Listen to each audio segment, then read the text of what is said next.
Today's Old Testament reading is from Genesis, chapter 37, verses 1 through 4 and 12 through 28.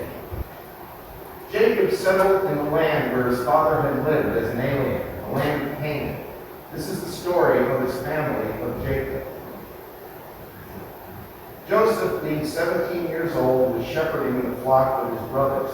He was a helper to the sons of Bilhah and Zilpah, his father's wives. And Joseph brought a bad report of them to their father. Now Israel loved Joseph more than any other of his children, because he was the son of his old age, and he had made him a long robe with sleeves. But when his brothers saw that their father loved him more than all his brothers, they hated him and could not speak peaceably to him. Now his brothers went to pasture their father's flock near Shechem. And Israel said to Joseph, "Are not your brothers pasturing the flock at Shechem?" "No, I will send you to them." He answered, "Here I am." So he said to him, "Go now, see if it is well with your brothers and with the flock, and bring word back to me." So he sent him from the valley of Hebron. He came to Shechem, and the man found him wandering in the fields. The man asked him, "What are you seeking?" "I am seeking my brothers," he said. "Tell me, please, where they are pasturing the flock." The man said, "They have gone away, for I have heard them say, 'Let us go to Dothan.'" So Joseph went after his brothers and found them at Dothan.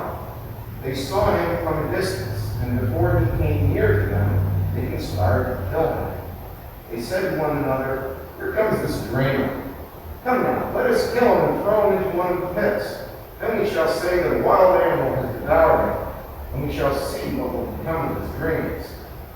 But when Reuben heard it, he delivered him out of their hands, saying, "Let us not take his life." Reuben said to them, "Shed no blood. Throw him into this pit here in the wilderness, but lay no hand on him, that he might rescue him out of their hand and restore him to his father." So when Joseph came to his brothers, they stripped him of his robe, the long robe with sleeves that he wore, and they took him and threw him into the pit. The pit was empty, there was no water in it. Then they sat down to eat, and looking up they saw a caravan of Ishmaelites coming from Gilead, with their camels carrying gum, balm, and resin, on their way to carry it down to Egypt. Then Judah said to his brothers, "What profit is it if we kill our brother and conceal his blood? Come, let us sell him to the Ishmaelites and not lay our hands on him, for he is our brother, our own flesh." And his brothers agreed.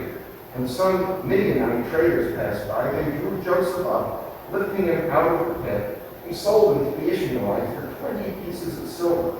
And they took Joseph to Egypt. The second reading is Psalm 105, 1 through 6, and 16 through 22. All of God's wonderful works. "Oh, give thanks to the Lord. Call on his name. Make known his deeds among the peoples. Sing to him. Sing praises to him. Tell him of all his wonderful works.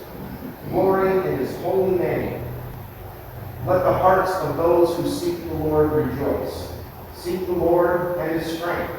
Seek his presence continually.